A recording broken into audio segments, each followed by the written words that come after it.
What's up guys, it's Tearless. Welcome back to Arcarus for the second video in the two-video series looking at Unholy Death Knights. In the first video we looked at the abilities and the artifact weapon for an Unholy Death Knight. In this video we will be looking at the PvE and PvP talents. As you noticed in the first video, a lot of things have changed for Unholy Death Knights. While the theme of pets and diseases is still there, they really have gotten an overhaul to their play style, their rotation, everything, and there's a lot of fun changes coming for Unholy Death Knights in World of Warcraft Legion. I will tell you that this is the first time that I've ever looked at a talent tree, PvE specifically speaking, because PvE is the only thing returning. PvP is brand new. The first time I've ever looked at a talent tree, and there is almost, I believe, not a single talent that is the same. There is, I believe, only one talent in the entire talent tree has been retained from the old Unholy talent tree. Otherwise, everything else is brand new. So there's going to be a lot to go through in this PvE talent tree. I do not inspect every single talent on live with every single talent on the beta realms. I instead look for, similar talents and determine whether they've changed at all. So it's possible that some of the talents that are on live may have come inserted their way into this new talent tree under a completely new name and icon, and I will miss it. Otherwise, for the most part, this looks all completely brand new from anything I've seen before, and most of that's because of the fact that they've made a lot of changes into how they approach talent trees, and also because they've completely butchered Unholy's, rotation style, their play style. They still have same themes, but their play style has changed. So with that, let's go ahead and look at the PvE talent tree. So, in the 56 tier, first we have All Will Serve. Your Raise Dead spell summons an additional skeletal minion and its cooldown is removed. So let's go ahead and just pop this up right here. And let me put Raise Dead on my bar. So Raise Dead now has an instant cast, and I can pop it up, and as you can see, I now have a little corpse Rising Stalker on the left, and on the right I have my normal minion. And I'm not quite sure if that will stay. I believe they do. So you now have basically two pets at your command now. And as you can see, the Rising Stalker, Skulker, excuse me, I was calling it a Stalker, sits there and he fires arrows at the target. So that's pretty cool. Now I'm going to back up here, return my minions. I'm going to have to put them on passive. They stop attacking when I don't want them to. So that's pretty cool.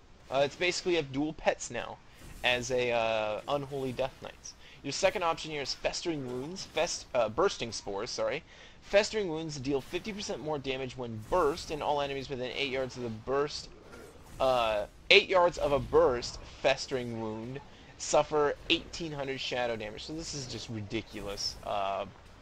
This is absurd AoE damage, is basically what it is. So, in case you've forgotten, Festering Wound is the new disease type ability that actually goes on, with Festering Strike, and then you use Scourge Strike to kind of pop it. So, as you can see right here, now when I'm popping them is doing AoE damage. And it's kind of absurd how much damage you can do. So if I were to, just to give you an idea, I'm going to stack this back up to 8, and my runes really need to be off cooldown before I can display this to you. And put 4 on that one, and then if I can get 4 on this one as well, and then we're going to put before this all goes down, we're going to put down this, and then we're going to use one Scourge Strike, and it should hit all of them, and it's going to burst all over the place.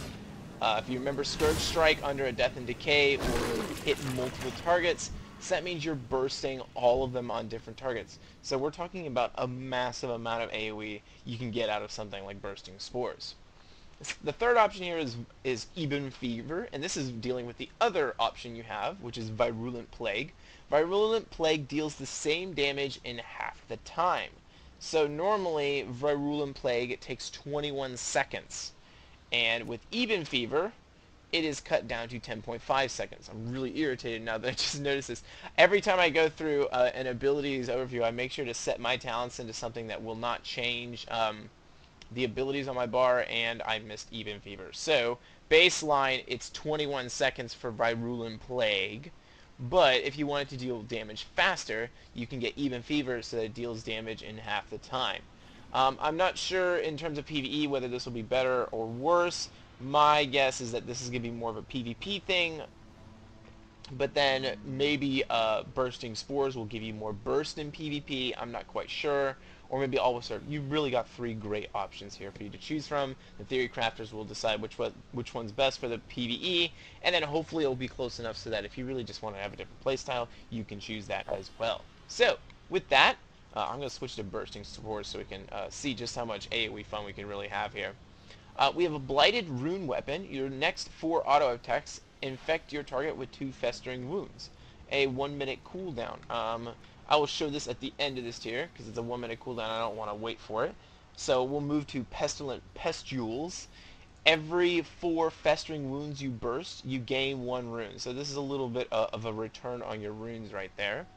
And then the third one here is called Epidemic. Causes each of your virulent plagues within 100 yards to flare up, dealing 48,000 shadow damage to the infected enemy, and an additional 8,000 or 9,000 shadow damage, I guess you could say, rounded, damage to all other enemies near him. Now we're just getting into absolutely epidemic proportions of AoE damage here. Sorry, I had to do that. I'm going to put Plague here, Plague there, Plague here, and Plague here. So now we have Plague in all 3 corners attacking, and then we're just going to go ahead and use Epidemic here, and you can see the damage numbers just shooting through the roof all across the place. And it's because we just have so much virulent plague going off, and then Epidemic on top of it is able to deal even more damage. Epidemic with bursting spores, it just makes Unholy Death Knights the absolute king of AoE. I mean, I know Necrotic Plague used to be just the king of AoE. That is no longer in, I believe, any talent tree. I'm not quite sure about Blood. I haven't gotten to Blood yet, but for the most part, I believe it's gone. And really, that has been replaced with Epidemic. Epidemic is absolutely absurd in how much it can actually produce in terms of AoE. And this will easily be the AoE option in PvE. PvP, it may also be the option because you're going to be able to get your plague on a lot of people and just put a lot of spread pressure on like a rated battleground team. This is something you probably won't see in arenas, but definitely it's something you could see in rated battlegrounds and in your normal BGs and in large-scale world PvP. The other options are going to be more of the single target options. Let's go ahead and take a look at Blighted Rune Weapon now. We'll go ahead and activate it. I thought I had it down on my bars. I guess I don't, so I'll put it over here. And we'll go ahead and activate it here. Nice little activation. And there you go. And I have 3 charges of this. I can switch targets and hit them with auto attacks. As you can see, it puts a few on and so forth. And then of course I can use the D&D. And then with the Scourge Strike, just massive AoE once again. Lots of AoE options. Unholy is absurd. It's going to be way too much fun to do a lot of AoE as Unholy in World of Warcraft Legion, so that's going to be a lot of fun. So, with that, let's go ahead and I'm going to switch to, when it comes off cooldown, I'm going to switch back to Epidemic and keep this AoE theme going. On the 58 tier, we have Unholy Frenzy. When Festering Wounds bursts, you gain 100% increased attack speed for 2 seconds. So this is going to be pretty awesome, especially when you can control it through Scourge Strike. Getting that increased attack speed for 100%, that's going to be a really nice item in PvE. It could be just powerful in PvP, so I really do like that there. There is Castigator. Each Festering Strike critical strike applies 2 additional Festering wounds. Each Scourge Strike critical strike bursts 1 additional Festering wound. So this is really, I mean, this is going into the AoE theme here, especially with what I've done. All runes are up, so I'm going to do it again over here. I'm going to put Festering Wounds on all these targets. We got 3 on one, 4 on another, 3 on another, and then we will put a Death and Decay down, and we're going to see just how much damage we can do with Scourge Strike. Hopefully we can get a crit. That's what I was looking for, and all of that damage just came up at once.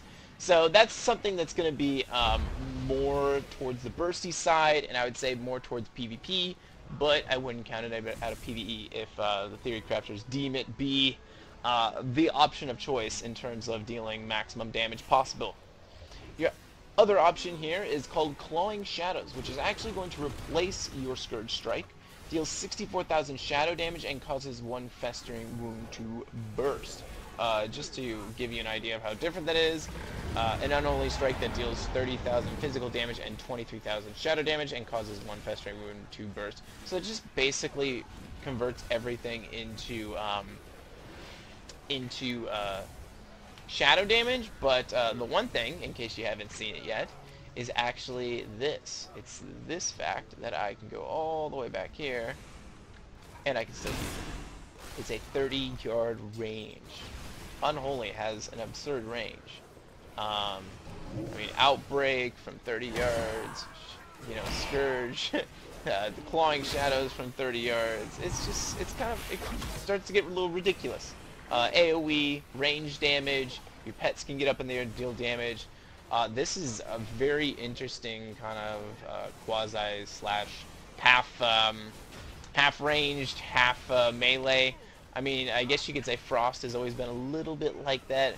You've always been able to do some nice range damage with Howling Blast, but of course you will never get your full main damage without being up close. That looks like that's starting to be the same with Unholy as well, which is pretty cool. So that is Clawing Shadows. Our next option in the 60 tier, we have Asphyxiate. I hope I pronounced that right. This is returning. I believe this was Blood Death Knights only. I cannot quite remember. Now it is baseline. I guess you could say they've almost swapped Asphyxiate and Strangulate. So this is now in the talent tree. This used to be in the talent tree, so you used to be able to get it in the talent tree. It was a 30-second cooldown then. Now it is a 45-second cooldown. So it's been increased by 15 seconds. But you still have this option here if you would like to take it. Your other option is Debilitating Infestation. Outbreak reduces the movement speed of all affected enemies by 50% for 3 seconds. So this is like Chillblains, especially how it works. I mean, Chillblains, basically, the thing was that you always, when you used Howling Blast, you were infecting so many people with Frost Fever, and so it worked so well. Well, this is kind of the same thing. Your other option here is called Sludge Belcher. Raise Dead now summons an abomination instead of a ghoul with improved innate abilities. So if you really do like the pet, I can raise an abomination here, and I have a mini abomination on my side. I don't know if it's the best option. He does have this hook, hurl a hook pulling the target. If the target is immune, the abomination is instead pulled to the target. So you have another death grip basically with this abomination, which is going to make it really powerful in PvP. As long as you know where your pet is, it's going to make it really powerful in PvP to have this at your disposal. However, Debilitating Infestation can be good in more of a mass world PvP or in a rated battleground setting. And then Asphyxiate kind of fits all areas. This is definitely more of a PvP tier, so I can see it being irritating to PvEers to see a mostly PvP tier in the PvE tree, especially since Sludge Belcher I think is pretty much going to be your only option. It's really the only way for you to really, I mean, you're going to get extra damage out of it, and it's the only way you're going to actually improve your damage. So this is going to be pretty much 100% the option that you take in PvE without question, whereas the PvPers have a little bit more of a choice. So with that, let's go ahead and go to the 75 tier. We have Spell Eater. Your anti-magic shell is 20% larger and lasts 5 seconds longer. Really don't know what this looks like. It says 20% larger. I believe that's in how much it can absorb. I keep thinking spell visual is going to be larger, but it's just it should say your anti-magic shell can absorb 20% more instead of 20% larger. It really is kind of confusing there. Your next option, well, let's look at this last one on the end here, because the middle is a cooldown. Lingering Apparition, you move 30% faster during Wraith Walk, and its cooldown is reduced by 15 seconds. So it's now 45 seconds, and you move at 100% increased speed, as opposed to the 70% increased speed. The last option is going to be Corpse Shield for the next 10 seconds. 90% of all damage you take is transferred to your ghoul. If your ghoul is slain while a spell is active, it cannot be resummoned for 30 seconds. So just take note of that. Raise Dead, and I'll use Corpse Shield just so we can see the animation. There you go, right there. And so all damage will be redirected to my ghoul. Does that happen with tanks as well? Can I kill off? I think I killed off my pet. Did I? No. Okay. Things normally don't work very well with the tank dummy, so I'm just going to ignore the tank dummy. I didn't take any damage though, so things are weird with the tank dummy. In the next tier, we have Shadow Infusion. While your ghoul is not transformed, Death Coil will also reduce the remaining cooldown on Dark Transformation by 5 seconds. This is awesome. So, I mean, as you remember, Dark Transformation is now a 1-minute cooldown. You can run down here, start dealing damage, and so forth. And then your Death Coil is going to reduce it by 5 seconds every single time. You can see the Portrait of Dark Transformation. It's right underneath Gnaw from my pet ability bar. You'll see it jump down every single time from Shadowy Infusion, so that's pretty cool. The second option here is going to be Necrosis. Dealing damage with Death Coil causes your next Scourge Strike to deal 25% increased damage. So kind of just a passive thing there. And then lastly we have Infected Claws. Your ghoul's claw attack has a 35% chance to cause a festering wound on the target. So this is what I've had on the entire time, and when I was doing the abilities video, there were many times in which festering wound was just appearing without me actually using Festering Strike. And it comes from my ghoul right here. So realistically, I see this being a really popular choice right here. Just because it gives you more options to explode more of these Festering Wounds, and since it lasts so long and you can only stack up to A, it allows you to focus more on Scourge Strikes as opposed to Festering Strikes in terms of bursting the damage off of it. Because a Festering Strike is 113,000 damage, and then Festering Wound is on the target. But then Scourge Strike is going to be less damage. It's only going to be 50,000 damage, but it's going to burst the Festering Wound, which will deal 24,000 damage on top of that. So you're trading out, looks like for per rune, it looks like you're trading out around 65,000 damage, and instead, or 60,000 damage around that. Sorry, 113. So sorry.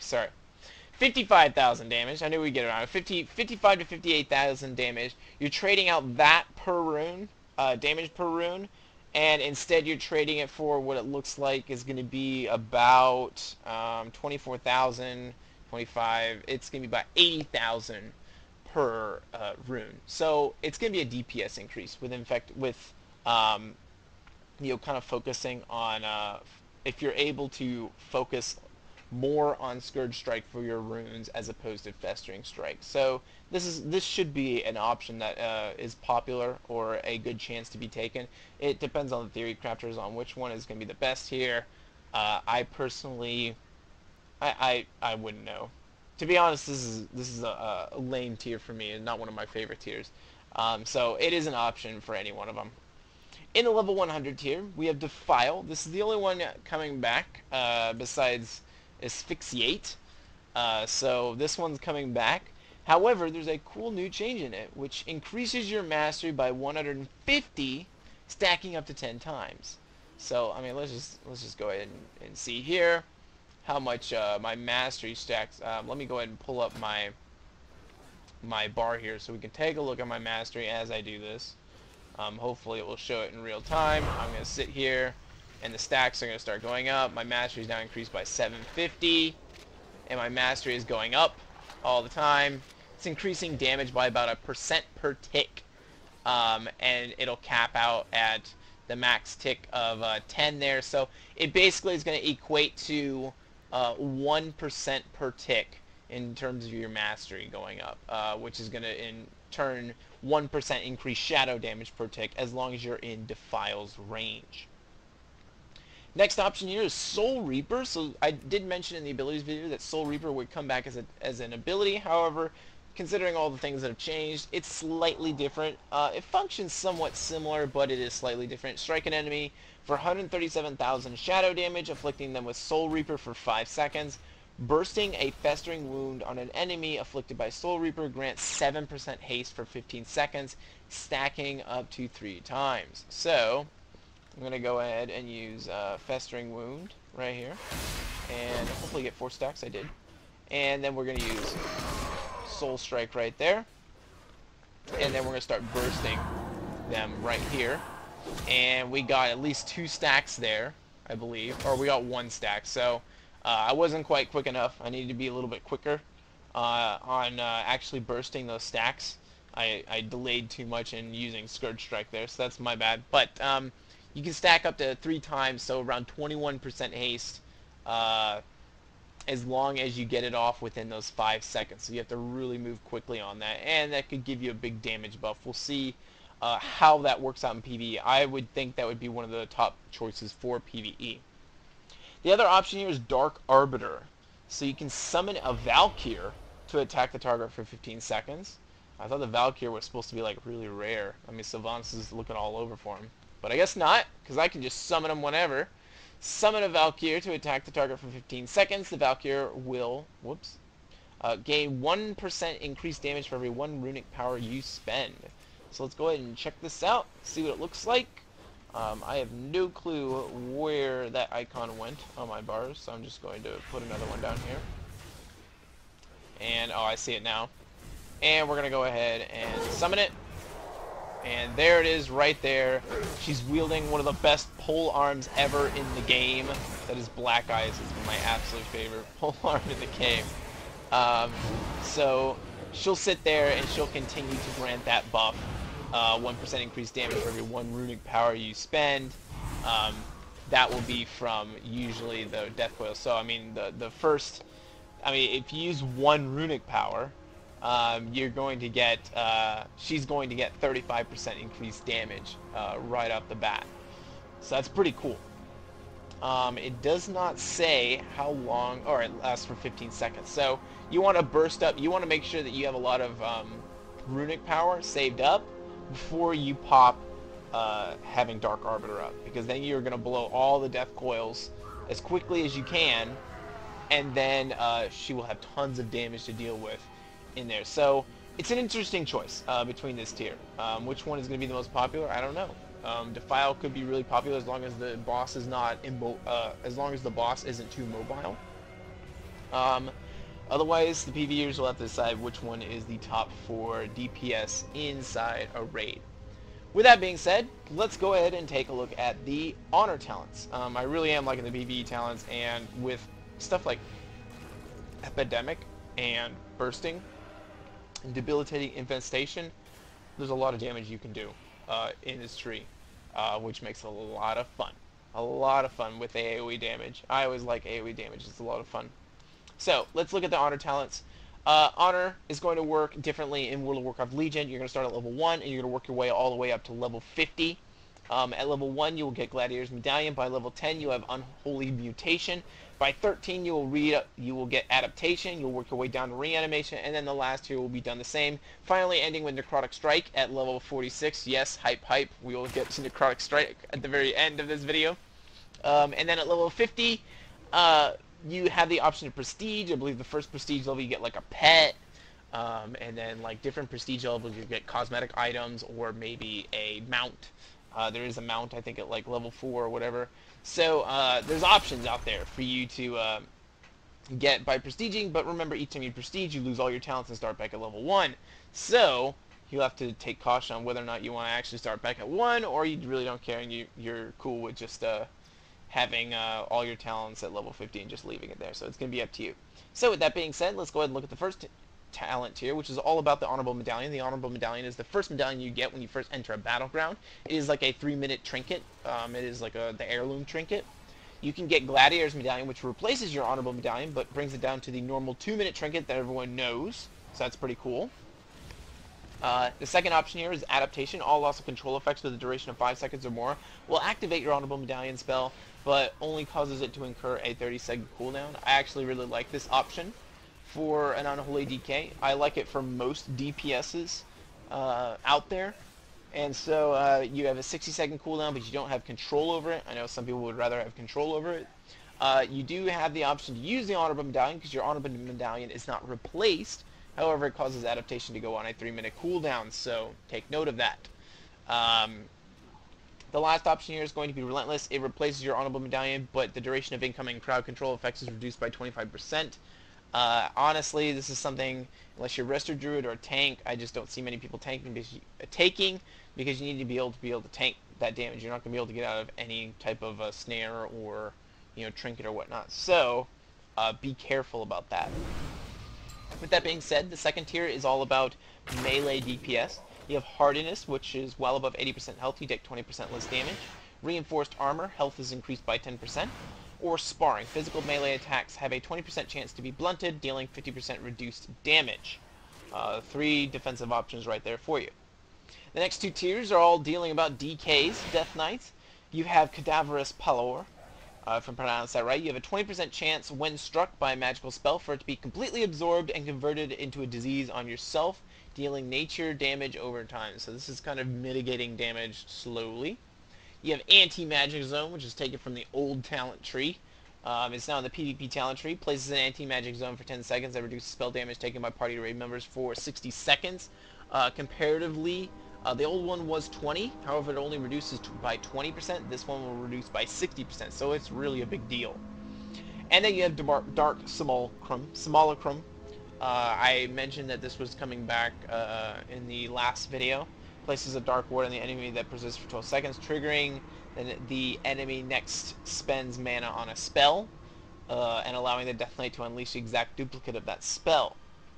So that's actually, it's always been a fun ability to have, and personally I would probably take this just because it's fun to have this ability. Costs 20 runic power. It's a 30-second cooldown. I believe that is greatly reduced from what it was on live. I want to say on live, at the very least, it was 1 minute, if not more, 2 minutes maybe. Now on a 30-second cooldown, it's a lot of fun. So that's pretty cool. Here we have an Aura tier, which is kind of cool. We have Decomposing Aura. All enemies within 10 yards slowly decay, losing 3% of their max health every 2 seconds. Stacks up to 5 times. Lasts for 5 seconds. Do note that 10 yards is pretty close, so you have to be pretty close for them to be losing 15% of their health every 2 seconds. I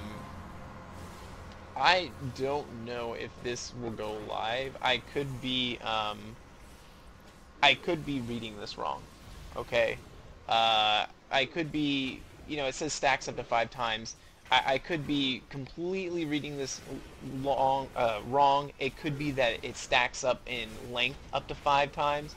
So as long as you're staying close enough to them, it could stack up to 25 seconds, and then it'll refresh at 25 seconds until it's gone. That makes more sense.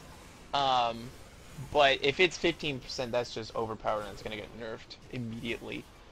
But I'm guessing that it is the first one that I suggested, that it will stack up in time, and then that means that when you go out of range for 10 seconds, when you're out of range for 5 seconds, that it'll just, when you go out of range, however many stacks you have up there will last as long as that is, so it could be up to 25 seconds. There's Heartstop Aura, decreases cooldown recovery rate of abilities by 30% to all enemies within 10 yards. That's really powerful. It's, any ability-based type class, this is what you're gonna want. First thing that comes to mind is probably like Ret Paladins.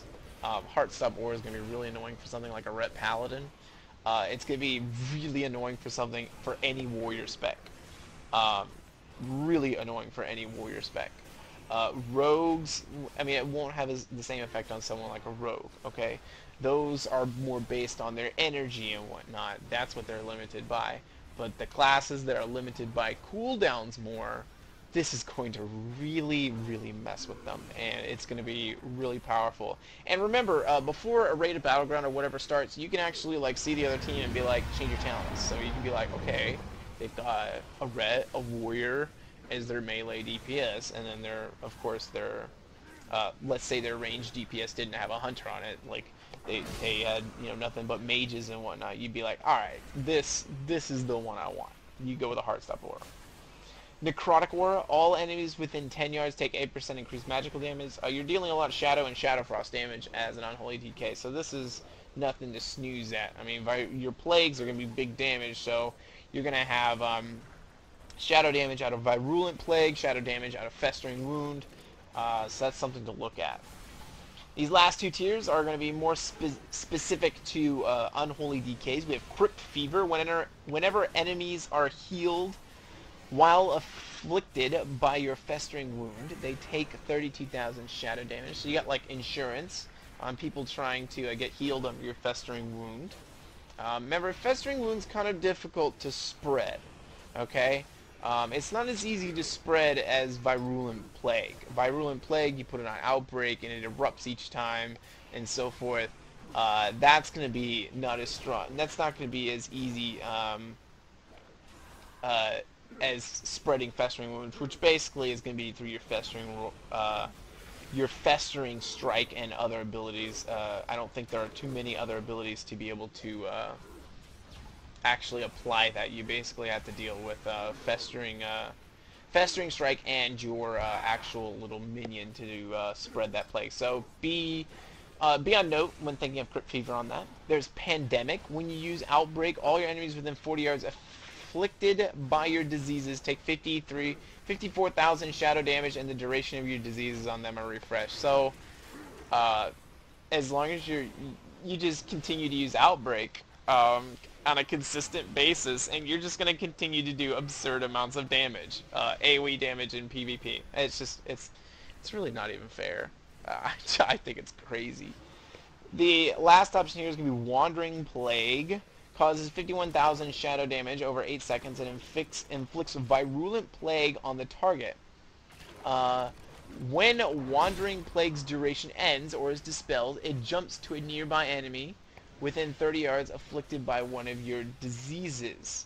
Lasts for 3 jumps. You can only have one Wandering Plague active at one time. I don't really like this one. It's too easy to spread Virulent Plague. When you hit Virulent Plague, okay, it causes all nearby targets to also be infected with Virulent Plague. So as you've seen here, every time I put it on this target, it hits both targets with it. So both targets are hit with Virulent Plague. And it's just like with both of those targets being infected with Virulent Plague, it's too easy to spread it. And this is going to be your main way of spreading diseases. Festering Wound does not spread too easily. It really doesn't. So Wandering Plague, to be honest, it applies Virulent Plague, which in my opinion is not that great. If it applied Festering Wound, I would consider this better. But for the moment, I just don't think it's that strong. I think something like Pandemic and Crypt Fever would be better, or you would get more use out of it.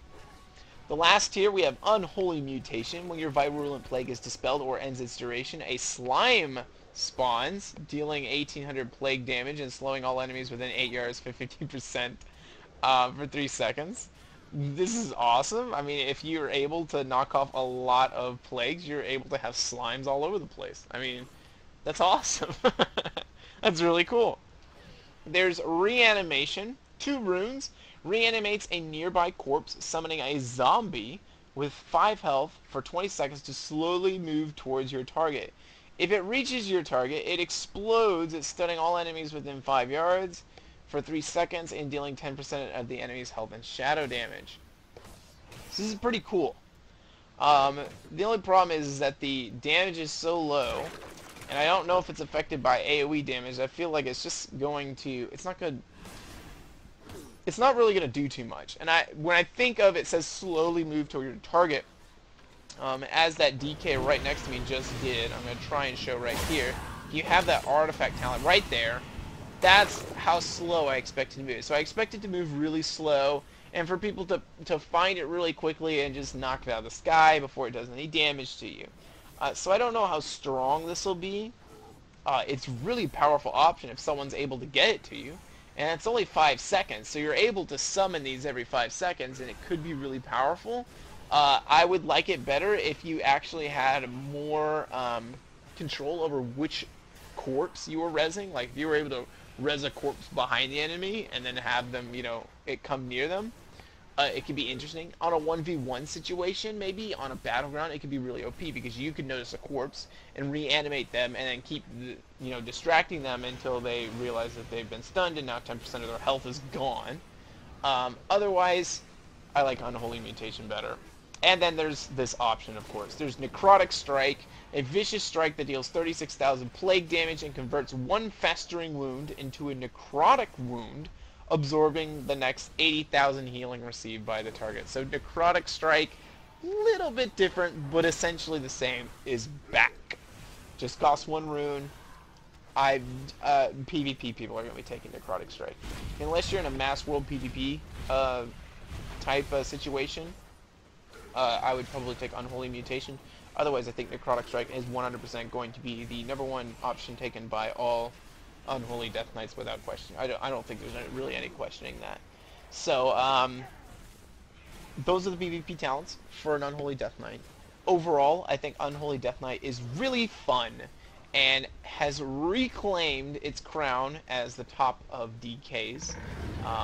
If anything, it's gone to 2nd place. It no longer is Frost top, I guess you could say. That's what I would say. It's no longer Frost is the top of DKs. Unholy, at the moment, I don't. Damage numbers are still coming in, and it's very possible that they could lose a lot of damage. But right now, Unholy Death Knights are absurd in PvP, and it's fun to have them back. They really just deal an absurd amount of damage, and for the first time, I think, in a very long time, if ever, it does more AoE damage than a Frost Death Knight. We're so used to going into a battleground and Frost Death Knights like Howling Blast, haha, and they top the damage in a random battleground. That's not going to be the case anymore, because Virulent Plague is like everything Frost Fever and Howling Blast could do, but just so much more, and so much more. It's easier to get off and to spread and so forth. So it's really cool. I really do like Unholy DKs. I really hope you guys like this video. I hope you guys like where Unholy DKs are going. The theme is still there, but they've really kind of zeroed in on the theme much more and made it much better. I personally think it's much better than borrowing Blood Plague from Blood and borrowing Frost Fever from Frost. It now has its own true diseases to deal with, which makes it more fun. So, that's everything for an Unholy DK. I hope to see you guys in the next video. Otherwise, chill us out.